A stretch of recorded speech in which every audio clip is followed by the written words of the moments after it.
Hello' guys welcome to my Assamese edu help YouTube channel. তো আজি কেইটামান ধৰ্মীয় জিকে লৈ আমি আজি আলোচনা কৰিম। তো এই ভিডিঅ'টোত অতি ইম্পৰ্টেণ্ট হ'ব, কিয়নো কম্পিটিটিভ এক্সামসমূহত এনেকুৱা ধৰণৰ কুৱেশ্যন আহি থাকে। তো ভিডিঅ'টো শেষলৈকে চাব। তো ভিডিঅ'টো আৰম্ভ কৰাৰ আগতে আপোনালোকে এটা অনুৰোধ, প্লিজ চেনেলটো ছাবস্ক্ৰাইব কৰি দিব, লাইক কৰি দিব আৰু শ্বেয়াৰ কৰি দিবলৈ নাপাহৰিব। আৰু ওপৰত থকা বেল আইকনটো প্ৰেছ কৰি দিবলৈ নাপাহৰিব, কিয়নো এনেকুৱা ধৰণৰ ভিডিঅ' আপলোড দিলে তেতিয়া আপোনালোকে তৎক্ষণাত পাই যাব। তো ভিডিঅ'টো আৰম্ভ কৰোঁ, আহক। আহিছোঁ প্ৰথম কুৱেশ্যনলৈ। কোনখন বেদ আইনৰ গীত ৰূপে পৰিচিত? সামবেদ। সামবেদত আইনৰ গীত ৰূপে পৰিচিত। আহিছোঁ নেক্সট কুৱেশ্যনলৈ। কোনগৰাকী গুৰুৱে শিখসকলক শৰণ দিছিল?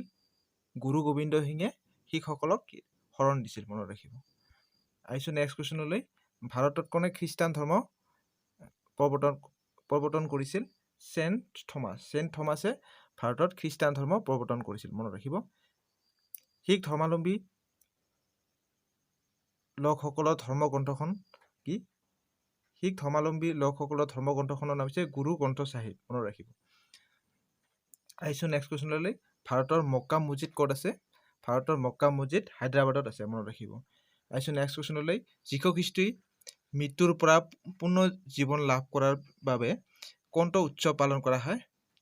এইটো মনত ৰাখিব, ইষ্টাৰ। ইষ্টাৰ যীশু খ্ৰীষ্টৰ মৃত্যুৰ পিছত পুনৰ জীৱন লাভ কৰাৰ বাবে ইষ্টাৰ উৎসৱ পালন কৰে খ্ৰীষ্টানসকলে, মনত ৰাখিব।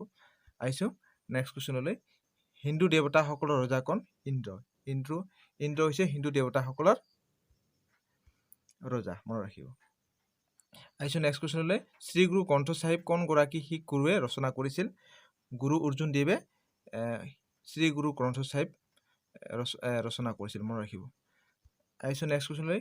কোনটো উৎসৱ শিখসকলে শিখ কালচাৰ আৰম্ভণি বুজায়? বৈশাখী। বৈশাখী উৎসৱে শিখ কালচাৰ আৰম্ভণি বুজায়, মনত ৰাখিব। তাৰপিছত কোনটো মন্দিৰৰ বাবে গয়া ঠাইখন বিখ্যাত? মহাবোধি মন্দিৰ। মহাবোধি মন্দিৰৰ বাবে গয়া ঠাইখন বিখ্যাত, মনত ৰাখিব। আহিছোঁ নেক্সট কুৱেশ্যনলৈ। জৈন ধৰ্মৰ বাণীসমূহ কেতিয়া সংগ্ৰহ আৰু বাণীবদ্ধ কৰা হৈছিল? তৃতীয় শতিকাত। তৃতীয় শতিকাত জৈন ধৰ্মৰ বাণী আৰু বাণীসমূহ সংগ্ৰহ আৰু বাণীবদ্ধ কৰা হৈছিল, মনত ৰাখিব। আহিছোঁ নেক্সট কুৱেশ্যনলৈ, অৰ্থাৎ 12 নম্বৰ কুৱেশ্যনলৈ। বুদ্ধই কি ভাষাত বাণীসমূহ প্ৰচাৰ কৰিছিল? বুদ্ধই পালি ভাষাত বাণীসমূহ প্ৰচাৰ কৰিছিল। আহিছোঁ নেক্সট কুৱেশ্যনলৈ, অৰ্থাৎ 30 নম্বৰ কুৱেশ্যনলৈ।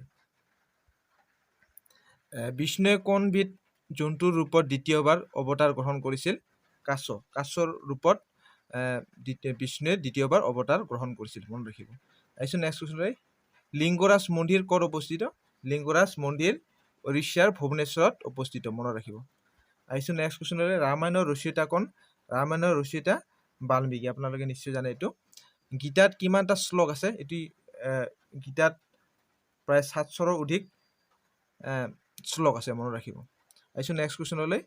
গুৰুদ্বাৰ হুজুৰি চাহিলি ক'ত অৱস্থিত? গুৰুদ্বাৰ হুজুৰ চাহিলি নানদেদত গুৰুদ্বাৰ হুজুৰ চাহিলি অৱস্থিত, মনত ৰাখিব। আহিছোঁ নেক্সট কুৱেশ্যনলৈ। জৈন মন্দিৰ আৰু গৰম পানীৰ উহৰ বাবে বিখ্যাত ঠাইখন কি? ৰাজগিৰ। জৈন মন্দিৰ আৰু গৰম পানীৰ উহৰ বাবে বিখ্যাত ঠাইখনৰ নাম হৈছে ৰাজগিৰ, মনত ৰাখিব। পুৰাণ প্ৰধানকৈ কেইখন? এইটো বহুত ইম্পৰ্টেণ্ট হয়।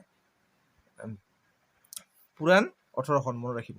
পুৰাণ কেইখন আছে? পুৰাণ 18খন আছে, মনত ৰাখিব। তাৰপিছত আহিছোঁ নেক্সট কুৱেশ্যনলৈ। কোনজন হিন্দু দেৱতাক চতুৰ্মুখ আখ্যা দিয়া হয়? ব্ৰহ্মাক। ব্ৰহ্মাক কি বুলি কয়? চতুৰ্মুখ আখ্যা দিয়া হয়, মনত ৰাখিব। আহিছোঁ নেক্সট কুৱেশ্যনলৈ। কোনজন দেৱতাৰ নাম মৃত্যুৰ সৈতে জড়িত? যম। যম মৃত্যুৰ সৈতে জড়িত, মনত ৰাখিব। আহিছোঁ 22 নম্বৰ কুৱেশ্যনলৈ। কুম্ভ মেলা প্ৰতি 12 বছৰৰ মূৰে মূৰে 4খন ঠাইত অনুষ্ঠিত হয়। ইয়াৰে 3খন স্থান হ'ল হৰিদ্বাৰ, প্ৰয়াগ আৰু নাচিক। চতুৰ্থ স্থানখনৰ নাম ক'ব লাগে। চতুৰ্থ স্থানখনৰ নাম উজ্জয়ন। অৰ্থাৎ হৰিদ্বাৰ, প্ৰয়াগ, নাচিক আৰু উজ্জয়নত এই 4খন ঠাইত 12 বছৰৰ মূৰে মূৰে কুম্ভ মেলা অনুষ্ঠিত হয়, মনত ৰাখিব। আহিছোঁ আজিৰ লাষ্ট কুৱেশ্যনটোলৈ। আটাইতকৈ পুৰণি বেদখন কি? আটাইতকৈ পুৰণি বেদখনৰ নাম হৈছে ঋগ্বেদ, মনত ৰাখিব। পুৰণি বেদখন হৈছে ঋগ্বেদ। তো এইখিনি আছিল আজিৰ ধৰ্মীয় জিকেখিনি। তো ভিডিঅ'টো ভাল লাগিলে লাইক কৰি দিব আৰু শ্বেয়াৰ কৰি দিবলৈ নাপাহৰিব। ধন্যবাদ।